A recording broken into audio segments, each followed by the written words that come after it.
Praise the Lord. നിങ്ങളെ എല്ലാവരെയും blessed മോർണിംഗിലേക്ക് യേശു ക്രിസ്തുവിൻ്റെ നാമത്തിൽ സ്വാഗതം ചെയ്യുന്നു.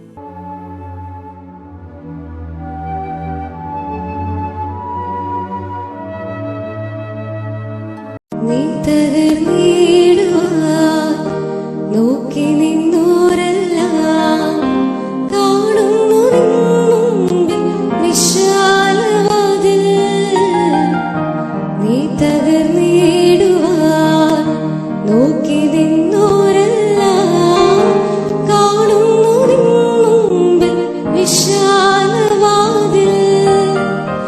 യഹോവ നിനക്കായി കരുതിയ വഴികൾ നീ പോലും അറിയാതെന്നും. യഹോവ നിനക്കായി കരുതിയ വഴികൾ നീ പോലും അറിയാതെന്നും.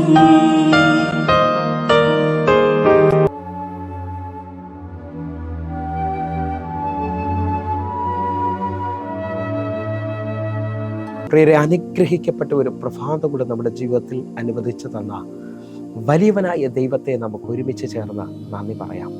എത്ര പേർ പറയും, ഞാൻ നിന്നതല്ല, എൻ്റെ ദൈവം എന്നെ നിർത്തിയതാണ്. ഒന്നുകൂടെ പറഞ്ഞു കഴിഞ്ഞാൽ 2024 ഫെബ്രുവരി മാസം 12-ാം തീയതി വരെയും എന്നെയും എൻ്റെ കുടുംബത്തെയും പ്രത്യേകിച്ച് പകർച്ചവ്യാധിയിൽ നിന്നും അനേക പ്രതികൂലത്തിൽ നിന്നും പ്രതിസന്ധിയിൽ നിന്നും കണ്ണിലെ കൃഷ്ണമണി പോലെ സൂക്ഷിക്കുകയും വിടുവിക്കുകയും ചെയ്ത വലിയവനായ ദൈവത്തിന് നന്ദി പറഞ്ഞുകൊണ്ട് ഈ പ്രഭാത ചിന്തയിലേക്ക് നമുക്ക് ഒരുമിച്ച് അടുത്തു വരാം. ദൈവം എഴുന്നേൽപ്പിച്ചവൻ്റെ വിവിധ അനുഭവങ്ങൾ. പ്രിയരെ, പ്രാരംഭവാക്യത്തിലേക്ക് അപ്പോസ്തല പ്രവൃത്തികളുടെ പുസ്തകം 3-ാം അധ്യായം അതിൻ്റെ 6-ാമത്തെ വാക്യം. അപ്പോൾ പത്രോസ്, വെള്ളിയും പൊന്നും എനിക്കില്ല, എനിക്കുള്ളത് നിനക്ക് തരുന്നു, നസ്രയനായ യേശുവിൻ്റെ നാമത്തിൽ നടക്ക എന്ന് പറഞ്ഞു. പ്രിയരെ, ഈ പ്രഭാതത്തിൽ നമ്മെ കേൾപ്പിച്ച അനുഗ്രഹിക്കപ്പെട്ട വചനത്തിനായി നമുക്ക് ഒരുമിച്ച് ദൈവത്തിന് നന്ദി പറയാം. ഈ പ്രഭാതത്തിൽ നാം കേട്ട വചനത്തിൻ്റെ ആഴമെന്ന് പറയുന്നത്, അമ്മയുടെ ഗർഭം മുതൽ മുടന്തനായ ഒരു മനുഷ്യനെ പത്രോസ് തൻ്റെ അഭിഷേകത്താൽ പിടിച്ചെഴുന്നേൽപ്പിക്കുന്നതാണ്. ഹല്ലേലൂയ.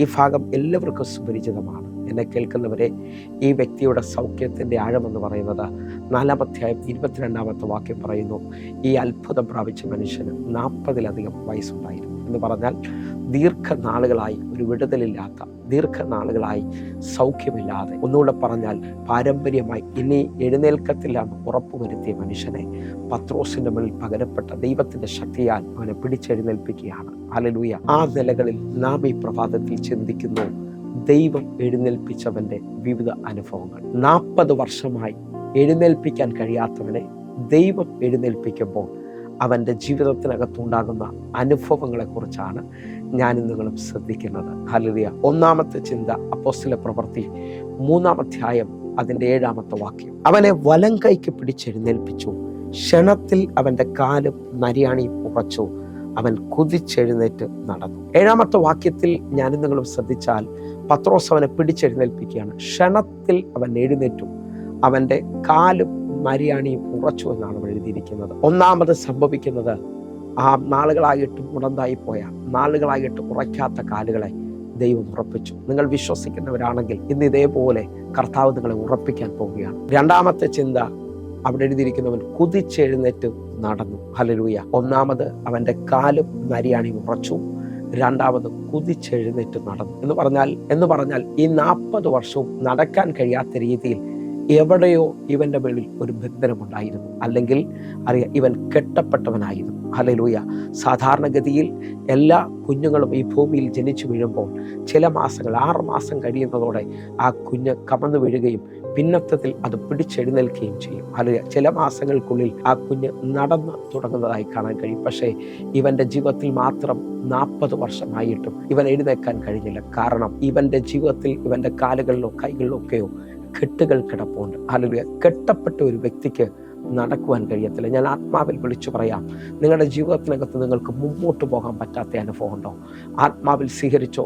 നിങ്ങളെ കർത്താവ് സ്വതന്ത്രമാക്കാൻ പോകുകയാണ്. ഹല്ലേലൂയ. ദാനിയേൽ പ്രവചനം 3-ാം അധ്യായം അതിന്റെ 24-25 വാക്യങ്ങൾ ശ്രദ്ധിക്കണമേ. നെബൂഖദ്നേസർ രാജാവ് ഭ്രമിച്ച് വേഗത്തിൽ എഴുന്നേറ്റു മന്ത്രിമാരോട്, നാം 3 പുരുഷന്മാരെയല്ലോ ബന്ധിച്ച് തീയിൽ ഇട്ടത് എന്ന് ചോദിച്ചതിന് അവർ, സത്യം തന്നെ രാജാവേ എന്ന് രാജാവിനെ ഉണർത്തിച്ചു. 25-ാമത്തെ വാക്യം. അതിന് അവൻ, 4 പുരുഷന്മാർ കെട്ടഴിഞ്ഞ് തീയിൽ നടക്കുന്നത് ഞാൻ കാണുന്നു. അവർക്ക് ഒരു കേടും തട്ടിയിട്ടില്ല. 4-മത്തവന്റെ രൂപം ഒരു ദൈവ പുരുഷനോട് ഒത്തിരിക്കുന്നു എന്ന് കൽപ്പിച്ചു. ഞാൻ നിങ്ങൾ വായിച്ച വാക്യത്തിനകത്ത് ഒരാഴം. നെബൂഖദ്നേസർ ഭ്രമിച്ച് വേഗത്തിൽ എഴുന്നേറ്റുകയാണ്. മന്ത്രിമാരോട് ചോദിക്കുകയാണ്, ഞാൻ നിങ്ങൾ 3 പുരുഷന്മാരെയല്ലോ ബന്ധിച്ച് തീയിലിട്ടത്. എന്നാൽ 25-ാമത്തെ വാക്യം നെബൂഖദ്നേസർ പറയാണ്, എൻ്റെ കണ്ണുകൊണ്ട് കാണാം, ഇതാ 4 പേർ കെട്ടഴിഞ്ഞ് തീയിൽ നടക്കുന്നത്. ഹല്ലേലൂയ. നെബൂഖദ്നേസർ കെട്ടി അല്ലെങ്കിൽ ബന്ധിച്ച് തീയിലിട്ടത് ഇവർ നടക്കരുത്, ഇവർ മുമ്പോട്ട് പോകരുത്, ഇവർ രക്ഷപ്പെടരുത് എന്നുള്ള രീതിയിലാണ്. നിങ്ങൾ വിശ്വസിക്കുന്നവരാണെങ്കിൽ കെട്ടുകളുടെ പ്രത്യേകത, ആ കെട്ടിനകത്ത് ആഴമെന്ന് പറയുന്നത് അവൻ മുമ്പോട്ട് പോകരുത്, അവൻ ഉയരരുത്, ഹല്ലേലൂയ, അവൻ നന്മ പ്രാപിക്കരുത് എന്നുള്ള ചിന്തയിലാണ്. എന്നാൽ കെട്ടഴിഞ്ഞു കഴിഞ്ഞാൽ ഏത് തീയിലാണെങ്കിലും നീ രക്ഷപ്പെടും. കെട്ടഴിഞ്ഞു കഴിഞ്ഞാൽ ഏത് പ്രതികൂലത്തിലാണെങ്കിലും നീ രക്ഷപ്പെടും.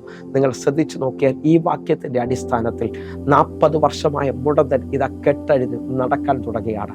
അടുത്ത 8-ാമത്തെ വാക്യം നമുക്ക് ഒരുമിച്ച് ചിന്തിക്കാം. അപ്പോസ്തല പ്രവൃത്തി 3-ാം അധ്യായം 8-ാമത്തെ വാക്യം. നടന്നും തുള്ളിയും ദൈവത്തെ പുകഴ്ത്തിക്കൊണ്ട് അവരോടുകൂടെ ദേവാലയത്തിൽ കടന്നു. അപ്പോസ്തല പ്രവൃത്തി 3-ന്റെ 8-ാമത്തെ വാക്യത്തിൽ ആഴം ശ്രദ്ധിക്കണമേ. അവൻ നടന്നും തുള്ളിയും ദൈവത്തെ പുകഴ്ത്തിയും കൊണ്ട് ദേവാലയത്തിലേക്ക് കയറുകയാണ്. എങ്കിൽ 3-ാമത്തെ ചിന്ത, ഹല്ലേലൂയ, ആ നടക്കാൻ തുടങ്ങിയവൻ ഹല്ലേലൂയ ദൈവത്തെ ആരാധിക്കാൻ തുടങ്ങി. ഹല്ലേലൂയ, ദൈവത്തെ ആരാധിക്കാൻ തുടങ്ങി. നിങ്ങളുടെ ജീവിതത്തിനകത്ത് ഒരു വിടുതൽ വെളിപ്പെട്ട് കഴിഞ്ഞാൽ, നിങ്ങളുടെ ജീവിതത്തിനകത്ത് വാസ്തവമായും നിങ്ങളുടെ ബന്ധനം അഴിഞ്ഞു കഴിഞ്ഞാൽ നിങ്ങൾ ദൈവത്തെ ആരാധിക്കാൻ തുടങ്ങും. ഹല്ലേലൂയ. 116-ാം സങ്കീർത്തനം 16-ാമത്തെ വാക്യത്തിൽ ദാവീദ് പറയുന്നു, അവൻ എൻ്റെ ബന്ധനം അഴിച്ചു. ഹല്ലേലൂയ. 116-ാം സങ്കീർത്തനം 16-ാമത്തെ വാക്യത്തിൽ ദാവീദ് പറയുകയാണ്, അവൻ എൻ്റെ ബന്ധനം അഴിച്ചു. ബന്ധനം അഴിഞ്ഞ ഒരു വ്യക്തിയുടെ പ്രത്യേകത, അവൻ ദൈവത്തെ ശക്തമായി ആരാധിക്കും. ദൈവത്തെ ശക്തമായി ആരാധിക്കുന്നവരുടെ പ്രത്യേകത, അവർ വാഗ്ദത്തങ്ങളെ പ്രാപിക്കാൻ പോവുകയാണ്. ഇതാ ഈ മനുഷ്യൻ അവൻ ദൈവത്തെ ആരാധിക്കുകയാണ്. കാരണം അവനോട് ചോദിച്ചാൽ അവൻ പറയും, ദൈവം എൻ്റെ ജീവിതത്തിനകത്ത് ചെയ്തത് വലുതാണ്. ഹല്ലേലൂയ. 40 വർഷം നടക്കാൻ കഴിയാതെ, 40 വർഷം മുമ്പോട്ട് പോകാൻ കഴിയാതെ, ഈ ഭാഗങ്ങൾ ശ്രദ്ധിച്ചാൽ അറിയാം, അമ്മയുടെ ഉദരം മുതൽ ഹല്ലേലൂയ ആ ഗർഭം മുതൽ അവൻ മുടന്തനാണ്. അവനെ ചിലവർ ചുമന്നുകൊണ്ട് വന്ന് ദേവാലയത്തിൽ ഇരുത്തുമായിരുന്നു. എന്നെ ശ്രദ്ധിക്കുന്നവരെ, ഇവനെ ഇരുത്തുവാനും ഇവനെ കിടത്തുവാനും ഇവനെ എടുക്കുവാനും ഒക്കെ ആളുണ്ട്. പക്ഷെ ഇവനെ എഴുന്നേൽപ്പിക്കാൻ ആരുമില്ല. എന്നാൽ യേശുവിൻ്റെ മാർഗത്തിൻ്റെ പ്രത്യേകത നിന്നെ എഴുന്നേൽപ്പിക്കും. ഹല്ലേലൂയ. എങ്കിൽ 3-ാമത്തെ ചിന്ത, ഹല്ലേലൂയ, ഇവൻ ദൈവത്തെ ആരാധിക്കാൻ തുടങ്ങും. അവൻ നടന്നും തുള്ളിയും കൊണ്ട് ദൈവത്തെ പുകഴ്ത്തി എന്നാണ് അവിടെ എഴുതിയിരിക്കുന്നത്. അങ്ങനെ ആരാധിക്കുന്നവരോട് 4-ാമത്തെ നന്മ വിളിച്ചു പറയാണ്, ദൈവത്തെ ആരാധിക്കുന്നവർ വാഗ്ദത്തങ്ങൾ പ്രാപിക്കും. ഹല്ലേലൂയ.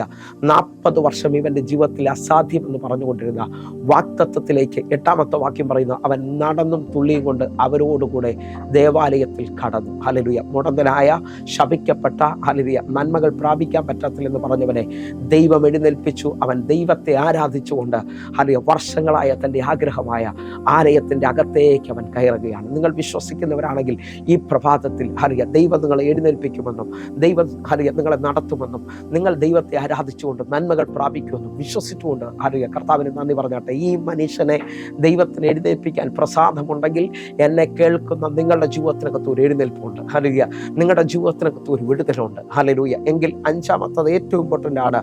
അതിൻ്റെ 9-ാമത്തെ വാക്യത്തിലേക്ക് നമ്മൾ വരുന്നു. അവൻ നടക്കുന്നതും ദൈവത്തെ പുകഴ്ത്തുന്നതും ജനമൊക്കെയും കണ്ടു. എന്നെ ഏറ്റവും കൂടുതൽ ചിന്തിക്കുകയും കരയിക്കുകയും ചെയ്യുന്ന വിഷയമാണ്. ഹല്ലേലൂയ.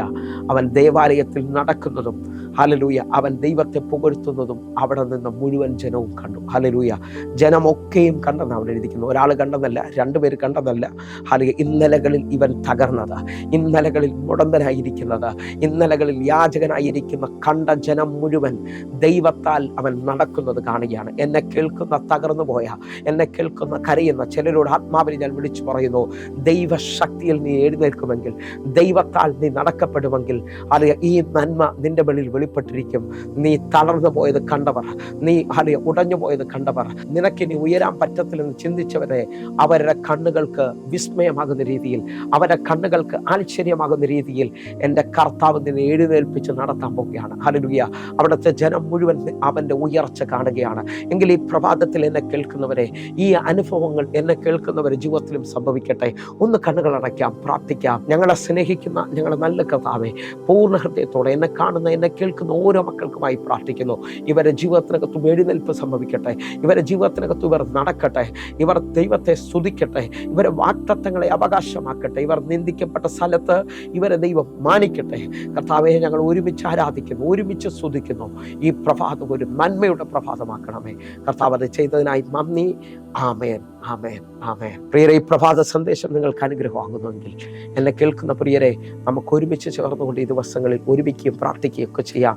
കൂടുതൽ വിവരങ്ങൾക്ക് വേണ്ടി ഈ നമ്പറുകളിലേക്ക് നിങ്ങൾ കോൺടാക്ട് ചെയ്യണമെന്ന് ഓർപ്പിക്കുന്നു. അതേപോലെ തന്നെ നമ്മുടെ യൂട്യൂബ് ചാനൽ സബ്സ്ക്രൈബ് ചെയ്യുകയും ഫേസ്ബുക്കിലേക്ക് നിങ്ങൾ ജോയിൻ ചെയ്യുകയും ചെയ്യണമെന്ന് ഓർപ്പിക്കുന്നു. എല്ലാ ദിവസവും ഇന്ത്യൻ സമയം 6 മണിക്ക് സൂമിൽ ആരാധനയുണ്ട്. നിങ്ങളെ ഞാൻ ക്ഷണിക്കുന്നു. നിങ്ങൾ കടന്നു വരണം. വലിയ ദൈവ നന്മകൾ പ്രാപിക്കണമെന്ന് ഓർപ്പിക്കുന്നു. ദൈവം നിങ്ങളെ അനുഗ്രഹിക്കട്ടെ. God bless you. Amen, amen.